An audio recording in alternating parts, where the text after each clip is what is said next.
Again, I apologize to all my non-Marvel movie geek viewers, but I just saw the second preview to Iron Man 2, and wow. When I saw the first preview for it a few months ago, I thought, this is one of the greatest movie trailers that I have seen in a really long time, and this one kinda tops it. The second trailer gives better insight into the new armor, more plot developments, and especially new characters. And I mean, come on, Mickey Rourke as Whiplash looks like an amazing villain. The new trailer was released right after the Oscars, and the internet kind of exploded as if the Oscars never happened. Hundreds of thousands of fans and geeks alike turned on their computers to try to find this trailer, and no one was disappointed. There's a link on the sidebar to the new trailer, and there's even a link to the first trailer if you've been living under a rock this whole time. But Travis, what can we expect from Iron Man 2? Will there be more explosions? Yes. Will there be more fight scenes? Yep. Will there be a topless old man running around speaking in a Russian accent so badly that it would be offensive if we could understand anything that he was saying? Okay, that's a little mean, but yeah. If you haven't seen the second trailer yet, pause this video and go watch it because I want to talk about something that happens in the trailer. Okay, are you back now?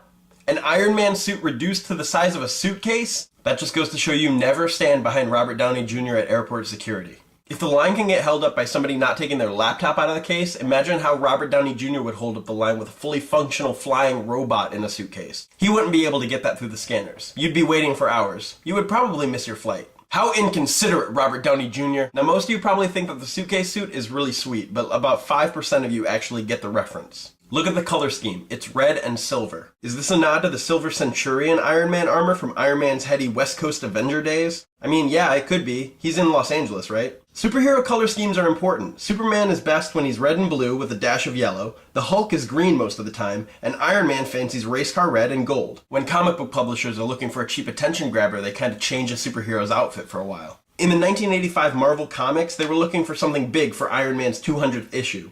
The fans recently accepted an awesome black and white Spider-Man makeover. Maybe they'd dig a new Iron Man look, they thought.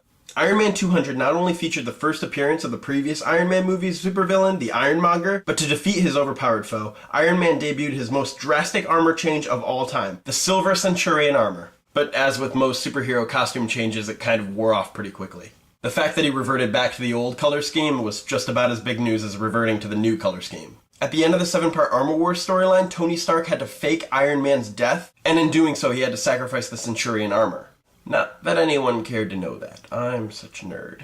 Links are in the sidebar. I'll see you guys tomorrow.